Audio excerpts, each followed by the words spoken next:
Nyuwun sewu, saya sepanjang hidup saya ini tidak pernah dididik oleh Gus Mi untuk ngaji. Assalamualaikum warahmatullahi wabarakatuh.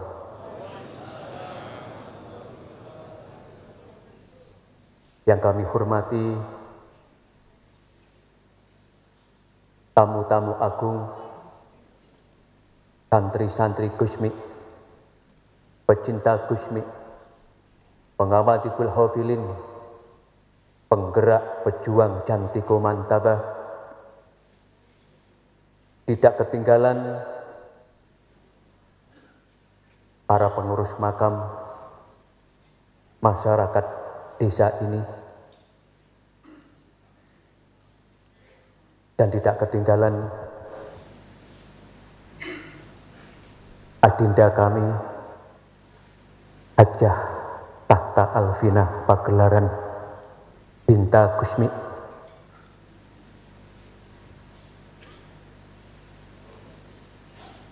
yang kita hormati malam ini dalam rangka ulang tahun wafatipun sosok fenomenal almarhum Gus Mi.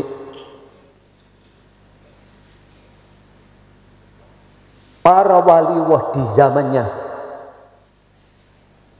mulai dari Mbah Yai Dalhar Magelang sampai Gus Dur dawuh, Gus Mi adalah satu-satunya putra Ki Ahmad Jajuli yang diangkat oleh Allah menjadi kekasih Tuhan sejak di dalam kandungan ibunya. Gus Mi sosok yang ketika hidupnya penuh dengan misteri. Sepanjang hidupnya tidak ada di rumah, sepanjang hidupnya berkelana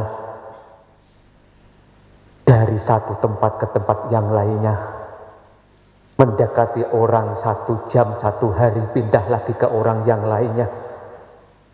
Ya Allah, itulah Gus Mi yang tidak bisa ditiru oleh siapapun juga.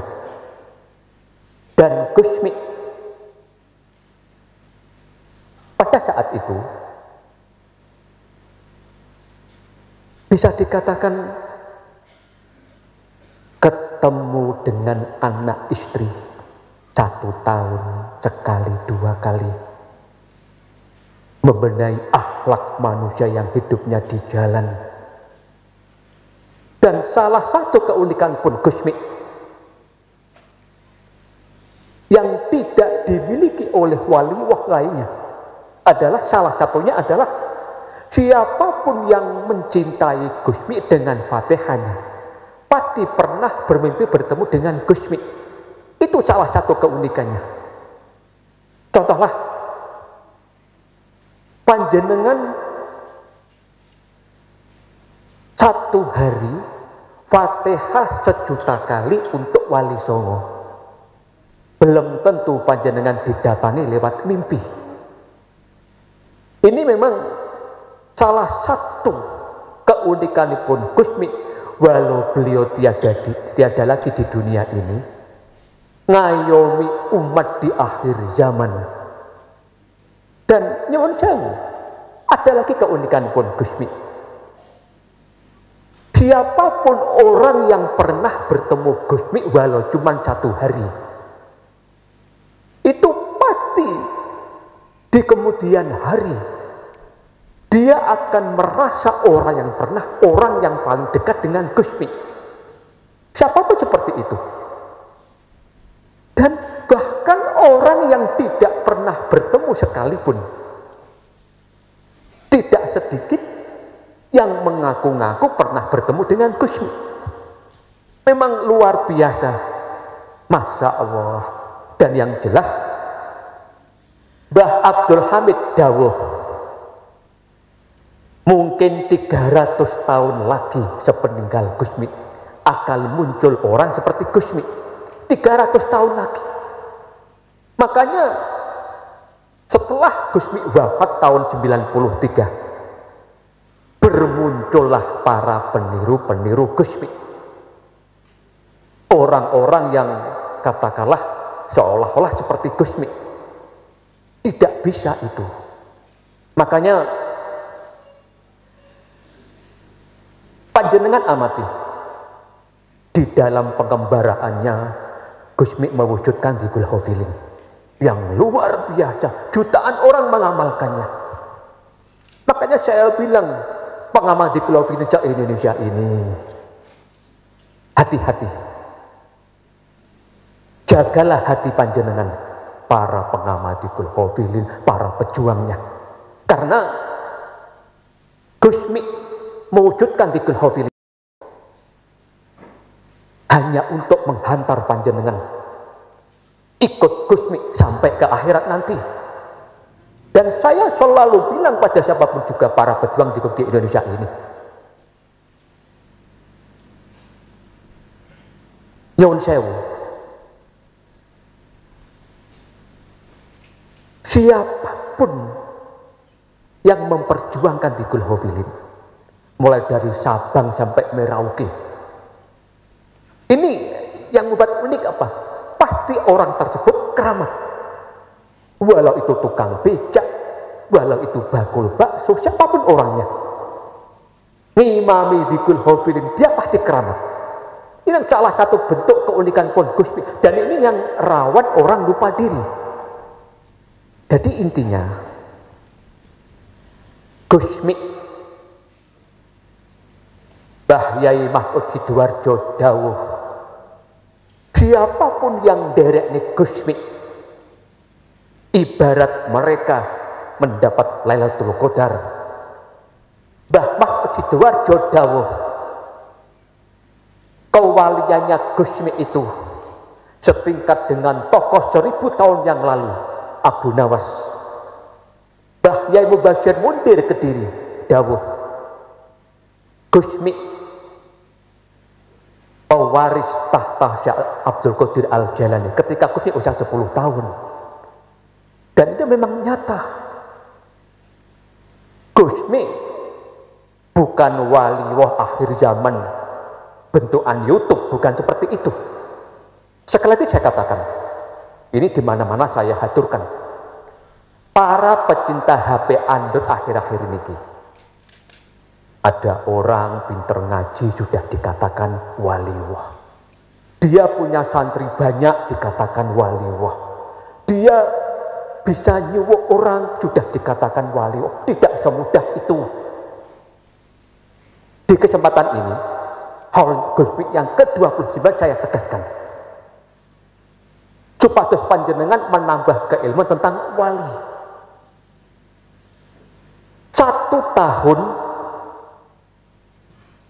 Allah mengangkat seorang wali dalam satu negara, itu cuma 3 orang saja. Cuma 3 orang saja. Dan itu pun rahasia. Apalagi ketika orang itu masih hidup, pantangan membuka kewaliannya. 1 tahun cuma 3 orang saja. Lah panjenengan tahu sendiri, seolah-olah setiap desa pasti ada orang mengaku waliwah. Lah Gusmi dulu, Masya Allah, ketika masih hidupnya selalu mengatakan pada siapapun juga, dosa saya ini lebih banyak ketimbang orang lain. Kesalahan saya itu lebih banyak ketimbang orang lain. Itulah sekilas tentang Gusmi. Sosok misteri seperti hanya Nabi Wahidir yang sulit dipahami oleh siapapun juga. Hanya para sahabat sesama waliwah, mulai dari Kiai Hamid Pasuruan dan lain-lain, itulah yang paham Gusmi seutuhnya. Para santri-santri apalagi paling cuman tahu sepotong-sepotong saja. Itu pun saya katakan sekali lagi, salah satu keunikan Gusmi, orang yang pernah diajak mancing oleh Gusmi 1 kali, diajak ngobrol 1 kali, seolah-olah merasa orang yang paling dekat dengan Gusmi. Padahal Gusmi bertemu jutaan orang di Indonesia ini. Dan sejak usia 10 tahun sudah bercita-cita dimakamkan di sini, di makam Tambak ini. Dan malam ini kita ditakdir oleh Allah, hormat kekasih Tuhan. Panjenengan saya kasih tahu ya, waliullah itu manusia istimewa pilihan Tuhan yang punya tingkat di bawah para nabi. Kalau ada yang bertanya, sampai di mana ketinggian seorang wali? Ini cerita yang sering saya haturkan di mana-mana. Dahulu ada seorang santri Mbah Yai Mubashir Mundir, waliwah di kota Kediri. Karena begitu cintanya dengan sang guru, saat meninggalnya, pada umumnya kan orang saat sakaratul maut, dia akan menyebut dengan asma Allah, Allah, Allah, Allah. Tapi si santri tidak. Saat akhir hayatnya, yang disebut nama gurunya, Mbah Kiai Mubashir Mundir, Mbah Kiai Mubashir ngantos husnul khotimah. Faham penjenengannya? Seminggu kemudian si santri ini sowan Gusmi pada saat itu. Laporan, Gusmi, ayah saya ketika meninggal dunia, saat akhir hayat yang disebut itu bukan Allah, bukan Allah, bukan Allah, tetapi menyebut nama gurunya, Mbah Yai Mundir, Mbah Yai Mundir, Mbah Yai Mundir. Apa jawaban Gusmi? Mbah Yai Mundir itu waliwah, menyebut nama waliwah sama juga menyebut Allah.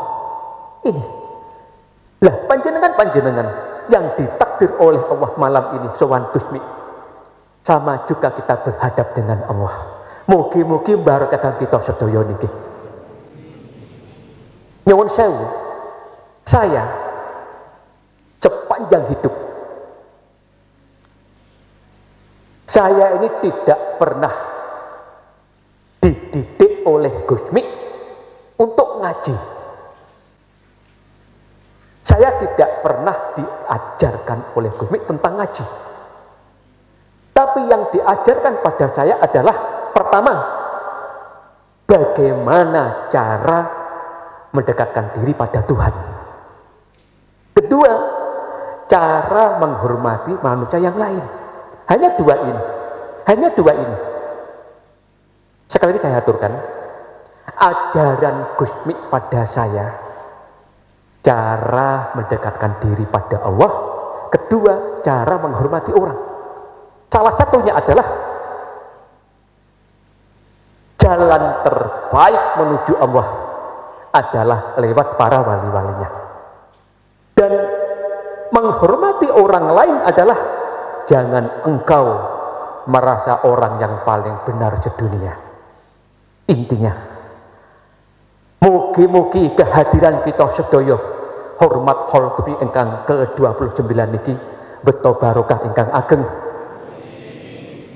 Barokah kagem kita sekeluarga. Sedaya mugi-mugi dipun paringi selamat dunya akhirat. Ingkang terakhir, monggo kehadiran kita malam ini menjadi sebuah renungan. Siapakah saya ini? Siapakah pencipta saya ini? Dan saya akan kembali kemana? Dan Allah sudah menyiapkan kelak dua tempat yang akan kita tuju, surga dan neraka. Dan kita tidak akan pernah tahu kelak akan menjadi penghuni mana di antara dua tempat ini. Kita tidak akan pernah tahu. Hanya orang-orang yang sombong dan takabur saja yang mengatakan saya pasti masuk surga. Mulai dari Robiah Adawiyah, tokoh sufi 1000 tahun yang lalu, sampai Gus Dur, selalu mengatakan dirinya itu banyak dosa dan lain-lain. Intinya, mugi-mugi dengan karomah yogi barokah Tikul Hofilin ini, kita ini diberi selamat wilujeng. Salamanallah wa iyyakum min doiki dunya wa doiki yaumil qiyamah. Cita-cita kita mugi-mugi Allah ngijabahi. Apa yang menjadi doa-doa kita, Allah paling sukses berhasil anak-anak kita. Semogalah mereka menjadi keturunan yang baik ila yaumil qiyamah. Wassalamualaikum warahmatullahi wabarakatuh.